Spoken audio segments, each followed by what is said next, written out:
कल कांग्रेस पार्टी के द्वारा शिक्षा न्याय संवाद होने जा रहा है। करीबन 75 विधानसभा में ये संवाद हो रहा है, जिसमें कि कांग्रेस के बड़े नेता राहुल गांधी से लेकर जो भी सीनियर मोस्ट देश के नेता है वो हर एक संवाद में सम्मिलित होंगे और बिहार के जो सामाजिक न्याय की जो व्यवस्था है उस पर चर्चा करेंगे और सभी से रूबरू होंगे और सभी ओबीसी, ईबीसी, अति पिछड़ा जो लोग हैं सबसे मिलेंगे और पूरे बिहार में लोगों की समस्या का जानकारी लेंगे।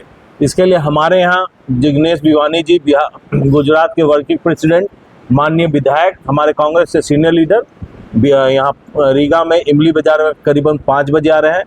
एक बाबा साहब का भी मूर्ति का अनावरण करेंगे। चौक बना हुआ था जिसमें मैं अपने निजी कोष से वहाँ पे मूर्ति लगवा रहा हूँ, जिसका अनावरण हमारे नेता करेंगे। कितने की लागत से मूर्ति? करीबन 2 लाख रुपया की लागत से वो मूर्ति है। चौक सब लेके 2-2.5 लाख रुपया की लागत से बनने जा रही है। पूरे बिहार में 75 जगह पर शिक्षा न्याय संवाद का कार्यक्रम, जिसमें बिहार में जो आरक्षण की सीमा 50% है उस सीमा को समाप्त करने की बात है और एससी का जो फंड आता है उसके विकास के लिए उसको शिक्षा और रोजगार पर खर्च करने की बात पर कार्यक्रम है। आदिवासी के उत्थान के लिए आदिवासी का जो फंड आता है उसको शिक्षा और उसके उत्थान में लगाने की बात हो रही है। जो उसके फंड को जो डाइवर्ट करके किसी दूसरे काम में लगा दिया जाता है उसको उस विभाग के ही लोगों को, चाहे एससी का फंड हो चाहे आदिवासी का फंड हो, उसके शिक्षा और उत्थान के लिए उसका यूज किया जाए।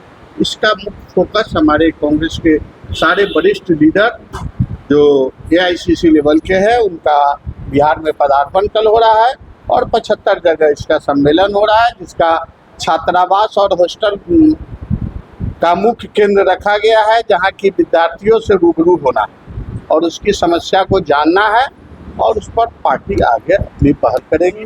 पूरे बिहार में शिक्षा न्याय संवाद का शुभारंभ होने वाला है। इसका शुभारंभ हमारे नेता राहुल गांधी जी ने किया है।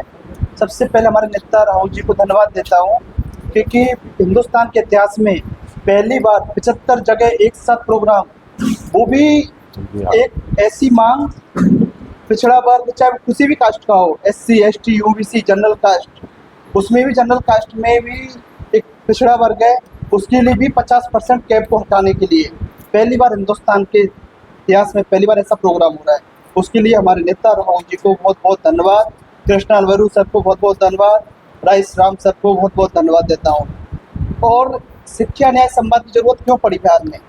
अब सभी मीडिया साथ यहाँ पे है, आपको पता हो बिहार में शिक्षा का क्या हाल है।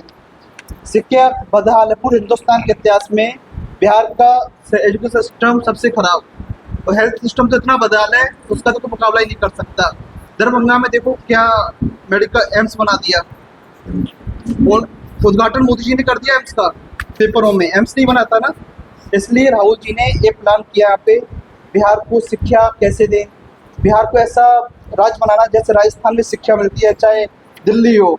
राहुल जी का सपना है कांग्रेस पार्टी अब सत्ता में आएगी, बिहार को ऐसा राज्य बनाना है, राजस्थान, यूपी, एमपी, चाहे दिल्ली, पंजाब का विद्यार्थियाँ शिक्षा लेने आए, हाँ जॉब के लिए आए। इस पर हम हमारे अमित कुमार टुन्ना जी, हमारे अपूर्व प्रसाद जी इस पर सीतामढ़ी में काम कर रहे हैं और कल 2 जगह प्रोग्राम है, उसके लिए टुन्ना भैया जी और अपूर्व प्रसाद जी को धन्यवाद। राहुल गांधी जी ने स्पेशल यह कार्यक्रम तय किया और बिहार के 72 विधानसभाओं में कल जन संवाद होना है। छात्रों को कैसे उसका हक मिलेगा। अभी जो वर्तमान स्थिति है 3 साल की डिग्री 5 साल में मिल रहा है। बिहार कैसे बदहाल है, यहाँ रोजगार नहीं है, रोजगार सृजन का कहीं कोई उपाय नहीं, कोई नीति नहीं है। तो जनता के बीच में जाकर युवाओं से, छात्रों से खुद मिल रहे हैं और उनसे समस्या ले रहे हैं। निदान कैसे होगा और सरकार को हम कैसे घेरे, रोजगार का सृजन कैसे हो, उस बिंदु पे कल पूरे प्रदेश में 17 विधानसभाओं में पर चर्चा होना है। 5 साल की डिग्री के लिए बात कर रहे हैं। महागठबंधन की सरकार भी हुआ करती थी बिहार में, उस समय 5 साल में डिग्री मिलता था। आपको याद होगा बिहार शिक्षा का हब हुआ करता था और पूरे देश नहीं विदेश से लोग यहाँ शिक्षा ग्रहण करने आते थे। सरकार किसकी हुआ करती थी? कांग्रेस की। आज कांग्रेस सत्ता से बाहर है, 3 साल की डिग्री 5 साल मिल रहा है, पेपर लीक हो रहा है, रोजगार कैसे होगा, एग्जाम कैसे होंगे। ये तो सरकार छल कर रही छात्राओं के साथ। सरकार को चेतावनी देने के लिए राहुल गांधी खुद छात्रों को बिता रहे हैं।